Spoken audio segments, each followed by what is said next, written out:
우리 교회 이장로님께서는 탁구를 잘 치고 계십니다. 장로님께서는 지금 이제 80세 전후가 되셨는데 요즘도 40대, 50대하고 탁구를 치면 그분들이 이길 수 없습니다. 왜냐하면 이분이 초등학교 때 짧은 시간 초등학교 때 선수 생활을 했답니다. 초등학교 때 배운 그 기본기를 가지고 평생 많은 사람들에게 탁구를 이기셨습니다. 우리가 어렸을 때 기본기를 배우는 것이 얼마나 중요한지를 보여주는 예라고 할 수가 있습니다. 신앙생활의 7할은 기도 생활입니다. 그런데 교회를 수십 년 다녀도 매우 안타까운 것은 10분 이상 진지하게 기도하는 사람이 많지 않다는 것입니다. 수십 년 신앙생활을 했는데 1, 20분 기도하는 게 여전히 어려워요. 왜 이런 현상이 생기는 것일까? 기도의 기본기를 배운 바가 없기 때문입니다. 기도를 가르쳐주는 사람도 없고 기도를 배우려고 하는 자세도 한없이 현저히 낮기 때문입니다. 그러다 보니 기도의 기본기가 약하고 기본기가 약한 채로 그냥 습관적으로 신앙생활을 하다 보니 교회를 수십 년 다녀도 기도할 줄 모릅니다. 그러다가 어쩌다 대표 기도가 걸리게 되면 벌벌벌 떨면서 일주일 내내 고민하지만 여전히 두렵기가 그지 없습니다. 우리가 어떻게 기도의 기본기를 배울 수 있을까?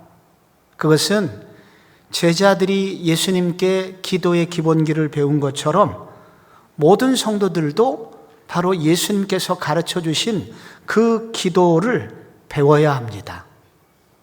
그 기도가 바로 주기도문입니다. 주기도문은 예수님이 제자들에게 가장 기본적으로 가르쳐 주신 기도입니다. 그래서 정말로 중요한 첫 번째 기도가 되어야 합니다. 그런데 이 주기도문이 기본기이기만 한가? 그렇지 않습니다. 교회사의 위대한 스승들은 주기도문을 통해서 풍성하면서도 깊은 기도의 열매를 발견하였습니다. 종교개혁자 마르틴 루터는 말하기를 나는 주기도문을 통해서 기도를 배웠고 주기도문을 묵상하면서 기도하면서 수많은 도전을 이겨내는 신앙의 신비한 힘을 얻었다고 합니다. 장로교를 만든 켈빈이 쓴 기독교 강요의 20장에 해당하는 제 20번째 장에 해당하는 그 장은 그곳 전체 긴 지면을 할애해서 주기도문 한 구절 한 구절을 해석을 해놓았습니다.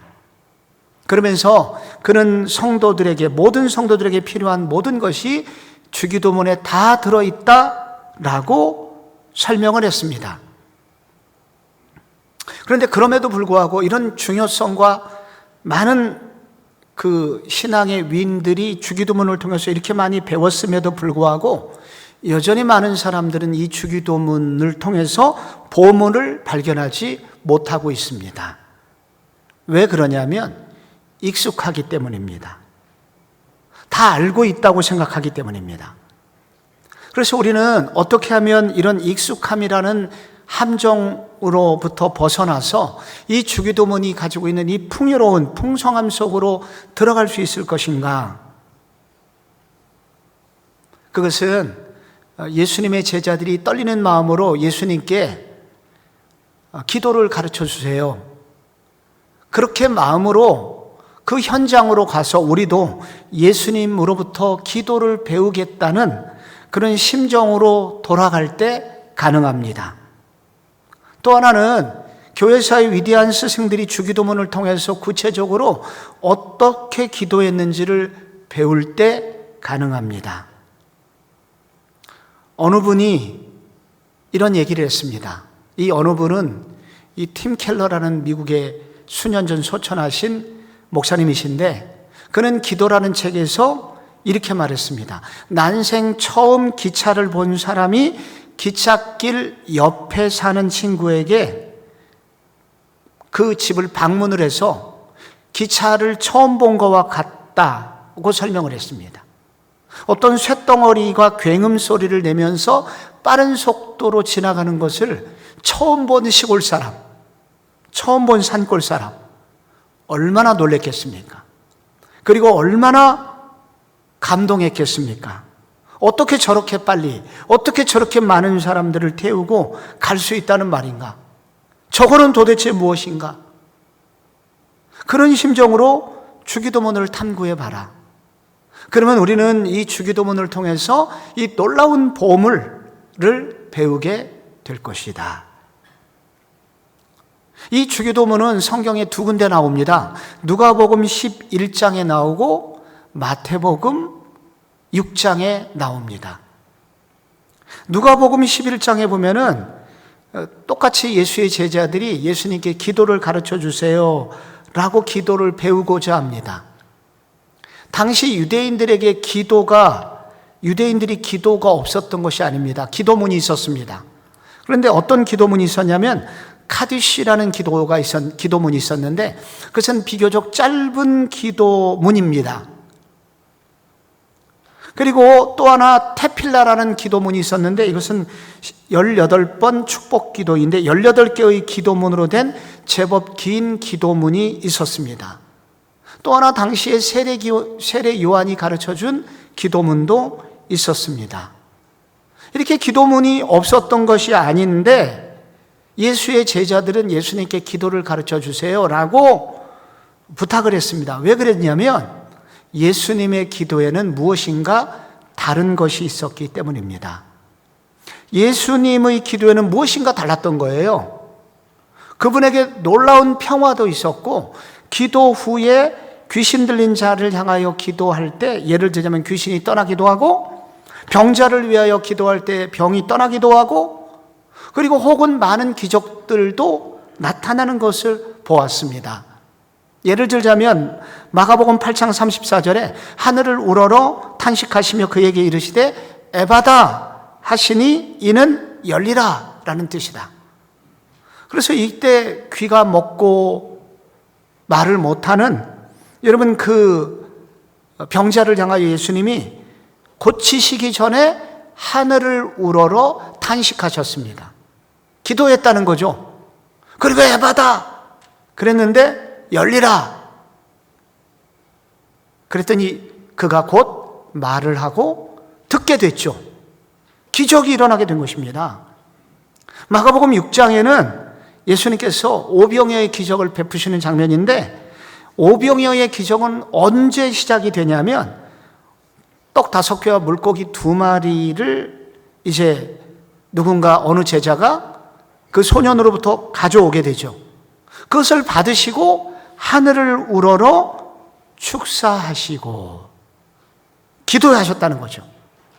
그리고 떡을 떼서 제자들에게 나누어 줄 때 그때 모든 사람이 배불리 먹고 12바구니가 남게 됩니다. 그 예수님의 기도는 당시 다른 사람의 기도와 현저히 달랐습니다. 무엇인가 달랐습니다.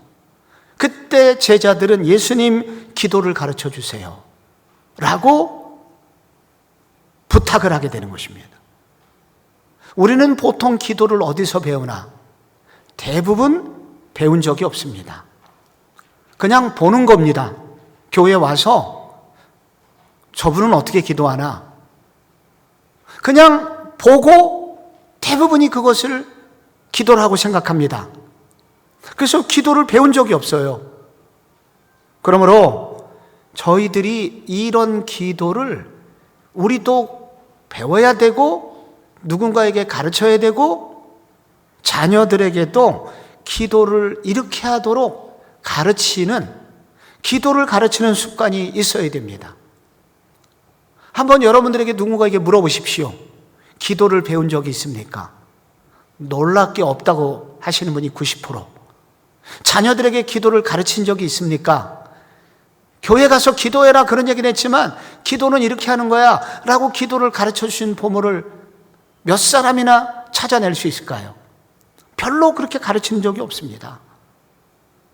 그래서 우리는 적어도 예수의 제자들이 예수님께 기도를 가르쳐 주소서 라는 심정으로 우리도 기도를 배우고자 해야 되고, 그리고 배운 기도를 누군가에게 가르쳐 줄 수 있는 그런 성도가 되어야 합니다.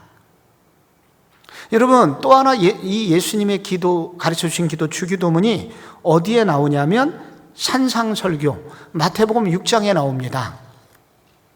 여러분이 산상설교가 얼마나 중요한지는 아시죠?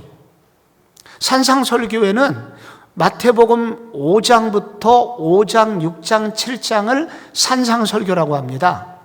그런데 이 5장, 6장, 7장의 산상설교가 5개 부분으로 큰 주제를 다루고 있습니다. 이 주제는 뭐냐면 다 예수의 제자들은 세상과 달라야 된다. 세상과 다른 점이 있다. 이 5가지 면에서 뭐가 다르냐면, 맨 먼저 예수님이 심령이 가난한 자는 복이 있나니 저희가 하나님을 볼 것이요. 가난한 거는 세상에서 복이 아니었는데 예수님은 정반대로 얘기하는 거예요. 가난한 게 복이라고 말씀하셨습니다. 이게 팔복인데 이건 전부 다 뭘 말하냐면은 예수 믿는 사람의 인격을 말합니다. 예수 믿는 사람의 인격은 세상과 달라야 된다. 이게 팔복에 나와요. 두 번째 주제는 뭐냐면은 마태복음 5장 20절, 17절부터 48절 전체 중에 그 핵심 구절이 20절인데, 내가 너희에게 이르노니 너희 의가 서기관과 바리새인보다 더 낫지 못하면 결코 천국에 들어가지 못하리라 하면서, 여기 예수 믿는 사람의 의로운 삶, 그것은 구약의 율법 10계명을 지키려고 노력하는 서기관과 바리새인들의 겉 구절만이 아니라 그 10계명의 진정한 내용, 의도, 하나님의 의도까지 지키지 못하면 천국 가지 못한다는 얘기입니다. 그들보다 훨씬 나아야 된다는 거예요. 그래서 율법보다 더 탁월하신 그리스도가 주신 의에 대해서 설명을 하는데, 그 예수 그리스도가 주신 의를 덧입어 사는 삶, 그것이 예수의 제자들이다. 그리고 세 번째 6장 1절부터 18절, 거기에 경건생활이 나옵니다. 경건생활 3가지 구제, 기도, 금식이 있죠. 그리고 네 번째 그리스도인의 물질생활. 야, 하늘에 공중 나는 새를 봐라, 뭐 걱정하냐. 그게 마태복음 6장 끝부분에 나와요. 너희는 먼저 그의 나라와 그의 의를 구하라. 그리고 마지막에 나더러 주여 주여 하는 자마다 천국 가는 게 아니다. 그러면서 열매로 알리라 라는 선한 행실에 관해서 예수님이 강조하면서 이게 끝납니다. 산상설교가. 자, 여러분께서 보시는 그대로 여러분이 화면을 보시면 전체 구조가 5장 1, 2절 팔복, 그 다음에 5장 17절 율법보다 더 나은 삶, 세 번째 경건생활, 네 번째 물질생활, 다섯 번째 인간관계 선한 행실이 나오는데 5개 나오잖아요. 이 5개 중에 가운데는 몇 번이게요? 1, 2, 3, 4, 5 중에 가운데는 몇 번이게요? 몰라요? 3번이잖아요, 가운데는. 1, 2, 뒤에 4, 5. 가운데 몇 번이에요? 3번. 3번이 가운데예요, 여러분. 정가운데. 이게 무슨 얘기냐면 3번 안에 뭐가 들어있다? 주기도문이 들어있어요, 주기도문이. 3번 안에. 그래서 예수의 제자들이 살아가는 삶의 가운데에는 뭐가 있어야 되냐? 기도가 있어야 된다. 아무리 많은 신앙생활, 화려한 신앙생활을 하려고 해도 그 가운데 기도가 빠지면 모든 것이 빠진 것이다. 이 신앙생활을 움직이는 힘은 어디에 있냐? 가운데 기도에 있다. 그래서 이 주기도문은 모든 성도의 바로 신앙생활의 핵심이 기도라는 것을 말해주고 있는 것입니다. 그래서 이 예수의 제자들이 꼭 배워야 되는 기도가 바로 주기도문이라는 것입니다.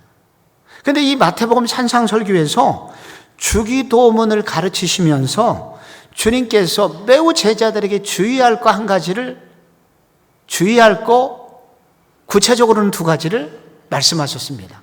그 중에 첫 번째가 뭐냐면은 사람들에게 보이기 위해서 기도하지 마라. 그게 이제 6장 5절에 나오는데 외식하는 기도하지 마라.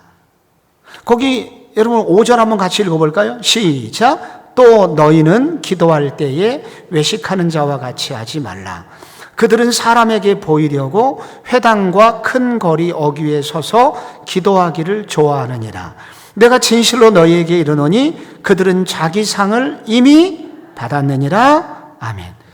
왜냐하면 유대인들이 일상적으로 하는 기도는 이런 외식하는 기도였습니다. 유대인들의 특징이 외식하는 기도였습니다. 외식하는 기도는 사람에게 보이기 위한 기도였다는 것입니다. 그런데 왜 예수님께서 외식하는 기도를 하지 말라고 하셨냐면, 외식하는 기도를 하면 뭐가 문제이기 때문에 그렇게 기도하지 말라고 하셨을까요?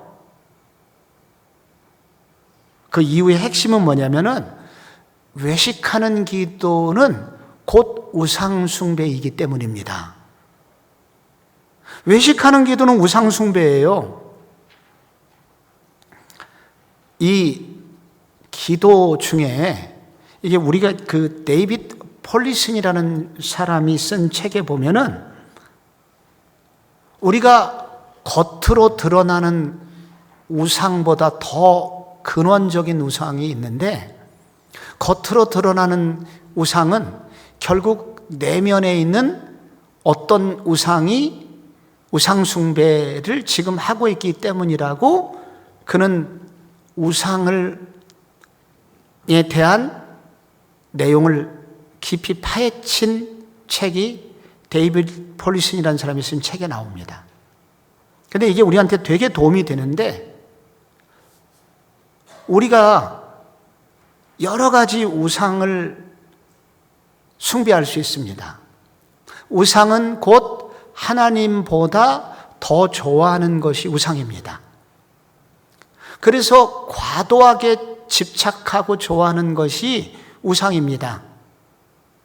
돈은 꼭 필요하지만 돈을 과도하게 좋아하고 돈에 과도하게 집착하게 될 때, 하나님보다 더 좋아하게 될 때 그 돈을 사랑하는 것은 우상 숭배가 됩니다. 그래서 돈을 우상으로 숭배하는 분들이 많이 있죠. 그런데 겉으로 돈을 숭배하는 것이 우상 숭배인데, 이 돈을 사랑하는 사람이 과도하게 집착하고 돈 아니면 죽겠다고 생각하고 정말로 치사할 정도로 돈에 집착하는 사람의 속을 들여다보면 왜 그런지, 그 사람이 왜 그렇게 돈에 집착하고 좋아하게 되는지를 생각해 보면 왜 그 사람이 겉으로 그렇게 돈에 대해서 집착하는지를 알게 됩니다. 왜 돈에 대해서 그렇게 집착하냐면 몇 가지 종류가 있는데, 그 중에 한 가지는 내가 돈이 없어서 무시당해 본 어린 시절이 있기 때문입니다. 그래서 돈을 벌어서, 내가 많이 벌어서 내가 사람들 다 눌러놓을 거야. 아, 저 사람 대단한 사람이야 라는 인정을 받고 싶은 내면에 채워지지 않는 상처를 채우기 위한 그 욕구가 내면에 속에 들어가 있다는 거예요. 또 하나, 내가 돈을 많이 벌면 어린 시절에 당했던 그 상처, 내가 다른 사람보다는 우월한 사람으로 보이게 될 거야 라는 그런 우월의식에 대한 충동이 우리 속에 자리 잡고 있다는 거예요. 그래서 겉으로 드러나는 우상숭배, 겉으로 드러나는 돈을 사랑하는 것, 돈에 집착하는 게 우상이지만 사실은 더 내면 깊숙이에는 어떤 우상이 있냐면 사람들에게 인정받고 싶은 우상이 존재하고 있고 다른 사람을 누를 수 있다는 우월감이라는 우상이 내면에 존재하고 있다는 거예요. 그래서 겉으로 드러나는 이걸 표면적 우상이라고 하는데 이 표면적 우상보다 더 심각한 것은 이면적 우상, 그 속에 숨겨져 있는 눈에 띄지 않는 우상이 결국 우리를 조종하고 있다는 것입니다. 혹은 돈을 이용해서 다른 사람을 다 다스리고 싶은 우상이 내면에 있을 수도 있고요. 어떤 사람은 인정받고 싶은 것이 우상인 경우가 있습니다. 이런 사람은 과도하게 행동을 해요, 항상. 다른 사람이 할 수 없는 놀라운 절제력을 가지고 막 한겨울에 괜히 얼음을 가슴에 끌어안고 나는 30분을 견딜 수 있어. 안 해도 되는데. 그 사람은 왜 그렇게 하냐면 사실은 절제력이 있어서가 아니라 속에는 내가 다른 사람보다 더 탁월한 사람이야 라는 그런 인정받음의 욕구가 내면에 자리하고 있기 때문이고, 과도하게 종교적 행동을 하는 사람이 있거든요. 그것도 이면에는 바로 그 사람들에게 인정받고 싶은 욕구가 있다는 거예요. 인정받음의 우상을 갖고 있는 사람이 굉장히 두려워하는 게 한 가지가 있는데 이거를 되게 무서워합니다. 이 우상을 가진 사람은 거절감입니다. 다른 사람이 이거 부탁을 했는데 거절하면 어떻게 하지? 그래서 이 인정받음의 우상을 가진 사람은 결코 쉽게 누구한테 부탁을 못해요. 거절당할까 봐. 그래서 또 한편으로 이 사람은, 인정받음의 우상을 가진 사람은 계속 인정을 갈구하게 되고 어느 정도냐면 주변 사람들을 숨막히게 만들어요. 인정을 해줄 때까지. 아, 나 괜찮았어? 나 멋있었어? 한 번 들으면 되는데 끝까지 물고 늘어져요. 그 입에서 그 얘기가 나올 때까지. 그리고 타인의 인정을 받기 위해서 수시로 자기의 말과 행동을 바꿔요. 상대방이 비위를 맞춰요. 너 괜찮은 사람이라는 인정을 받기 위해서. 그래서 이 사람은 자꾸 이 생각이 지난번에는 이렇게 얘기했다가 이번엔 또 생각이 바뀌어요. 이게 다 왜 이렇게 되냐면 자신의 내면에 그 숨겨진 인정받음이라는 욕구가 자리하고 있는데 이런 우상이 있으면 전혀 이상한 행동을 하게 되는 거예요. 누가복음 15장에 첫째 아들이 있잖아요. 첫째 아들이 아버지를 열심히 섬겼습니다. 그래서 동생이 들어왔지만 매우 싫어했어요.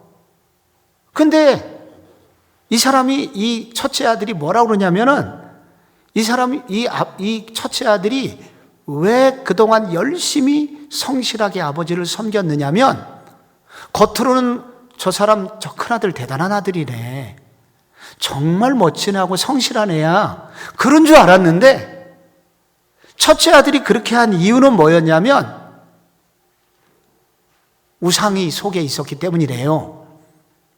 어떤 우상이 있었냐면 뭐라고 그러냐면 내가 아버지를 여러 해 섬겨 명을 어김이 없거늘 내게는 염소 새끼라도 줘갖고 내 친구들과 즐기게 한 일이 있습니까? 그렇게 하면서 분노를 하죠. 첫째 아들이 그동안 아버지를 왜 이렇게 적극적으로 섬겼냐면 그것은 아버지로부터 어떤 보상을 받고 싶어 하는 마음이 있었던 거예요. 그게 인정받음의 욕구라는 우상이 그 속에 들어있었던 겁니다. 그것이 그 속에 있었어요. 그게 대부분을 차지하고 있었어요. 그래서 그는 즐거운 순종을 한 것이 아니라 바로 우상을 섬기고 있었던 것이어서 그것이 욕구가 채워지지 않자 이제는 아버지도 아버지가 아니게 된 거예요. 그래서 아버지를 거역하게 되는 거죠. 사람이 어느 정도로 사람의 인정을 받기 위해서 헌신할 수 있는가? 자기 목숨을 내놓을 정도까지 가능합니다. 사람들이 박수를 보내면, 환호를 보내면 목숨을 내놓을 정도까지 그렇게 사람들의 인정을 받기를 원하는 게 인간이라는 거예요. 왜 이렇게 유대인들이 하루 종일 그 힘든 일에 시장 입구에 서갖고 막 기도를 하고 있었느냐? 그것은 바로 우상숭배. 그 속에 그렇게 사람들의 인정에 목말라서 그렇게 기도를 하고 있었다는 거예요. 예수님 말씀하십니다. 너희들은 절대로 그렇게 하지 마라. 기도는 누구한테 하는 거냐? 사람 들으라고 하는 게 아니라 하나님께 하는 것이다. 그거를 가르쳐 주는 거예요. 그러니까 너 기도할 때 사람 들으라고 하지 마라. 기도는 하나님과 하는 것이다. 하나님께 하는 것이다. 라는 것을 가르쳐 줍니다. 예수님께서 제자들에게 주의할 기도를, 주기도문을 가르쳐 주시면서 이방인처럼 중언부언하지 마라 그렇게 했는데, 이 중언부언이라는 것은 영어로는 이게 블라블라라는 뜻인데, 같은 주수를 반복해서 낭송하는 거예요. 그거를 잘하는 분들이 남묘호랑객교래요. 하루 종일 몇 시간 동안 남묘호랑객교를 계속 같은 말을 반복한대요. 그럼 무병장수가 있다고 믿는 종교가 남묘호랑객교인데, 이게 지금 심각하게 여러분 이게 동대문구에 굉장히 많이 있어요.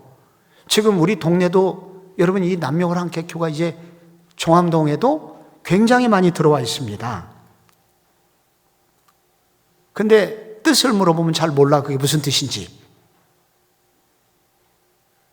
이게 연불을 같은 얘기, 나무아비탑을 관세음보살 무슨 뜻인지 모르는데 여러 번 외우면 뭔가 신비한 일이 일어날 거라고 믿는 것이 이방 종교의 기도의 특징인데, 이걸 중언부언이라고 그래요. 너희는 이렇게 기도하지 마라. 그래서 중언부언하지 말라는 것은 기도를 들으시는 분은 인격적인 분이시다. 우리의 기도, 기독교인이 하는 기도는 그런 기도와 차원이 다른데, 그것은 우리의 기도를 들으시는 분명한 인격적 대상이 있는 것이 성도의 기도다. 그러니 너는 중언부언하지 마라. 어떤 분이 제게 이렇게 물어요. 목사님, 같은 기도를 내가 어저께도 기도했는데 오늘 또 기도하고 내일도 기도해도 될까요? 해도 됩니다. 이게 중언부언 기도하는 게 아니고, 이거는 이 중언부언의 핵심 키워드는 뭐냐면, 우리의 기도가 인격적인 대상에게, 그 인격적인 대상, 내 기도를 들으시는 그분을 생각하면서 하는 기도냐, 이게 중요하기 때문입니다. 그래서 주께서 이 가르쳐 주신 기도는, 그러면 어떤 기도를 해야 되냐? 첫째, 은밀하게 기도해라. 은밀한 기도를 해라. 너는 기도할 때 내 골방에 들어가 문을 닫고 은밀한 중에 계신 내 아버지께 기도하라. 은밀한 중에 보시는 내 아버지께서 갚으시리라. 그래서 이 은밀한 기도, 골방 기도는 마치 뭐와 같으냐면 뿌리가 있는 기도와 같습니다. 나무의 나무됨은 겉으로 드러나는 나무에 있지 않고 눈에 보이지 않는 뿌리에 의해서 나무는 생존이 결정됩니다. 눈에 보이지 않아요. 그래서 흙 밑에 숨겨져 있는 뿌리의 깊이가 결국은 그 나무의 나무됨이듯이, 성도의 성도됨은 어디에 있느냐? 겉으로 드러나는 어떤 모습에 있는 것이 아니라 보이지 않는 어떤 영역, 주님과 나만 갖고 있는 신비한 영역이 얼마나 있느냐에 따라 달라진다는 것입니다. 우리는 주님과 다른 사람이 모르는 주님과 나만의 신비한 영역, 은밀한 영역이 여러분은 어느 정도나 가지고 있는 것 같습니까? 겉으로 드러나는 교회 생활 전체가 다가 신앙생활이라면 우리는 얼마 후에 쓰러질 나무들이에요. 그래서 진짜 견고한 나무는 뭐냐면 우리 성도들이 잘 모르는 영역, 은밀한 기도의 영역, 주님과 나만 만나는 신비한 영역이 얼마나 있느냐가 우리의 신앙생활의 건강을 좌우한다는 것입니다. 이게 은밀한 기도예요. 또 하나 기도는 인격적인 기도를 하는 겁니다. 우리는 대화를 누군가 할 때 정말 기분 나쁜 대화가 뭐냐면은 자기 하고 싶은 얘기만 다 하고 안녕하고 사라지는 그런 사람 만날 때 우리는 기분이 상합니다. 그리고 또 하나 기분이 상하는 것은 정말 중요한 일이 있다고 만났는데 알고 보니까 다단계야. 결국은 자기의 이득을 위한 상거래 의도로 나를 만나자고 할 때 이 기분 나쁜 거래를 당한 것 같을 때 너무 가슴 아프고 그런 사람 다시 만나기 싫습니다. 그래서 우리의 기도는 세상의 사람들의 거래와는 달라야 된다. 그래서 우리의 기도는 어떤 기도여야 되냐? 인격적인 대화가 있는 기도.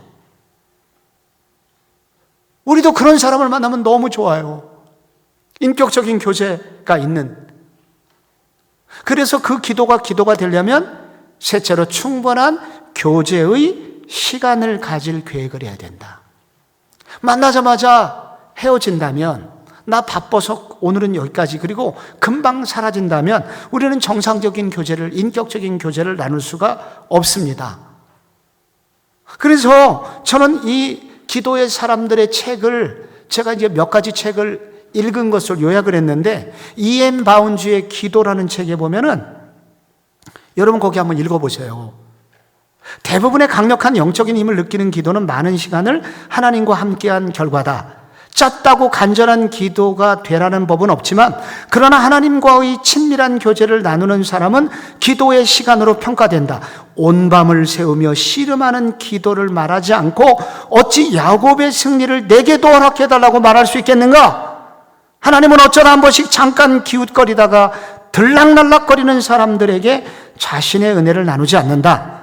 능력받는 비결은 하나님과 많은 시간을 함께하는 것이다. 기도 시간이 중요하다는 겁니다. 인격적인 대화를 하려면 시간 확보를 해야 돼요. 머물러 있어야 됩니다. 여러분 조셉 온라인의 기도도 한번 읽어보세요. 돌아가시면서. 또 디렌티 후작의 기도도 들어보세요. 그분은 하인에게 나 30분 후에 꼭 나 좀 알려줘. 내가 누구 만나러 가야 되거든. 근데 30분 돼갖고 하인이 문을 열어보니까 문틈새로 보이는 주인의 얼굴이 너무 거룩함으로 빛이 났습니다. 하인이 감히 가지 못하고 또 30분을 기다리고 또 30분 3번을 넘겨서 2시간 후에 비로소 후장님 인사를 했는데, 그 후작은 디렌티는 말하기를 하나님과 대화하기에 30분은 너무나 짧아 라고 한탄했다고 해요. 저는 수년 전에 사역훈련생들 여름 수련회를 여름에 하루씩 중간에 방학 동안에 그렇게 만나서 훈련하는 시간이 있었는데, 다른 시간이 없어서, 다른 방법이 없어서 본당에 음악 틀어놓고 1시간 기도를, 지금부터 내가 문자 보내기 전에는 나오지 마라. 그래서 더운 여름에 에어컨 없이 이 본당에서 1시간 좀 넘게 기도의 시간을 가진 적이 있었는데, 그 사역훈련생들이 1시간 기도를 하면서 뭐라고 그러냐면, 목사님이 이제야 살 것 같습니다. 20분밖에 안 지난 것 같은데 1시간 지났습니까 벌써? 하면서 그들 속에 깊은 영혼의 만족을 경험했다고 하나같이 고백했습니다. 우리가 우리의 기도 시간, 우리가 주님이 가르쳐 주시는 기도가 이런 기도가 되려면, 주기도문처럼 예수님께 기도를 배우려면 기도 시간을 작정해야 됩니다. 나는 오늘 어느 정도의 기도를 하겠다. 제가 그래서 교육자들한테도 그렇게 얘기해요. 군대 갔다 와서 공부가 틀이 안 잡힌 사람이 어떻게 공부하는 줄 아냐? 앉아서 만화책을 하루 종일 읽는다. 그래서 엉덩이를 붙이는 연습을 해라. 기도가 안 돼도 그 자리에 앉아서 기다려라. 그러면 기도가 어느 날 터지게 된다. 그래서 우리의 기도 시간을 확보하는, 기도의 시간을 확보하는 훈련이 돼야 기도를 배우게 되고 그 기도가 영향력 있는 기도가 된다고 합니다. 교회사에 이 주기도문을 가지고 기도한 기도의 사람들이, 놀라운 기도의 사람들이 많아요. 우리가 알고 있는 이 마르틴 루터는 하루에 3시간 이상 기도한 유명한 사람입니다. 얼마나 무서웠겠어요. 날마다 그를 죽이겠다는, 요즘 야당 후보 죽이겠다고, 그리고 여당의 유명한 연사 죽이겠다고, 지금 양당의 대표적인 사람이 총 맞을 위험을 요즘 느낀대요. 그래서 어디 나타나기가 힘들어. 누가 죽이겠다고 칼 들고 총 들고 있는데 감히 못 다녀요, 요즘. 루터가 그랬어요. 죽이겠다는 사람이 너무 많았던 거예요. 그래서 그는 기도하지 않고는 종교개혁을 완수할 수가 없었습니다. 그런데 그의 친구 디트리트라는 친구의 증언이 있는데, 그가 기도하는 걸 본 거예요. 루터가 기도하는 거를. 그래서 그는 3시간 이상 기도하는 건 기본이었고, 그의 기도 내용 한마디 한마디가 신실하기 그지없는 내용이었다. 그래서 그의 기도를 보면서 친구들이 존경을 하게 됩니다. 그런데 루터가 이렇게 기도의 사람이 된 이유가 뭐냐면은 주기도문을 가지고 기도를 늘 열었기 때문입니다. 그러니 3시간 기도하기 전에 늘 앞부분에 주기도문을 가지고 늘 기도를 한 거예요. 어떻게 기도했냐면, 하늘에 계신 우리 아버지여 이름이 거룩히 여김을 받으시오며 나라의 임하시오며, 이렇게 하나씩 할 때, 예를 들자면 나라의 임하시오며, 이건 하나님 나라가 이 땅에 오게 해달라는 기도거든요. 그럼 오늘 어떤 느낌이 되냐면, 우리 공동체의 하나님 나라의 복음은 어느 정도 진척되고 있는지를 생각하면서, 하나님 우리 교회를 통해서 오늘도 주님의 복음이 이곳으로, 그리고 저곳으로, 저 뒤로 하나님의 복음이 이렇게 전파되기 원하며 이 일을 위하여 수고하는 주의 종들이 누구가 있사오니 주님 하나님의 나라가 오늘 그들을 통해서 이루어지게 하소서. 일용할 양식을 주옵소서라는 해당이 딱 되면은, 주님 오늘 우리 집사람에게, 내 큰딸에게, 둘째 딸에게, 셋째 아들에게, 넷째 아들에게, 하나님 오늘 이거 학용품, 학비, 교재 비용, 이게 이렇게 필요한데 주님이 주인 되시오니 채워지지 않고는 우리가 살 길이 없습니다. 그래서 주기도문에 해당하는 항목 하나를 그날 필요한, 그날의 용어, 그날의 환경에 맞게 그렇게 기도를 한번 쭉 하고 그 다음 그의 간구의 기도를 했다는 거예요. 그런데 그렇게 하니까 무슨 일이 생겼냐면은, 그분이 하는 얘기가 뭐냐면, 마치 그런 기도는 기도에 불길을 일으켜 주었다. 그래서 그의 기도에 날마다 불이 붙었어요. 그래서 날마다 그의 주기도문을 통해서 기도가 시작됐을 때 기도의 불길이 붙기 시작해서 그 기도의 불이 나머지 기도를, 불길을 계속 태우니까 3시간을 기도해도 시간이 모자랐다 라고 이야기를 합니다. 켈빈도 마찬가지예요.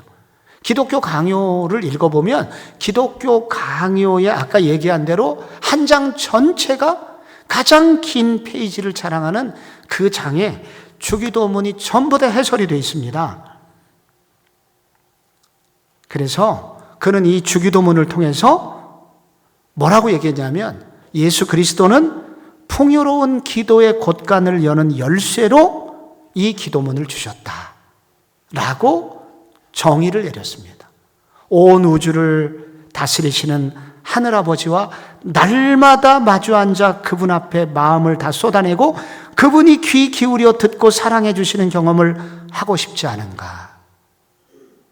주기도문을 깨닫고 주기도문을 가지고 기도하라 라고 켈빈도 알려주고 있습니다.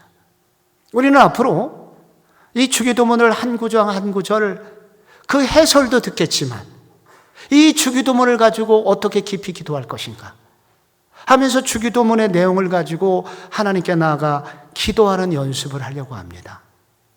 이렇게 하는 동안에 우리 가운데 기도의 불이 붙고 그래서 붙여진 이 기도의 불이 나머지 뒷부분에 나올 우리의 간구의 기도에도 불을 붙여서 여러분도 루터처럼 켈빈처럼 기도의 사람들이 다 되시기를 축복합니다.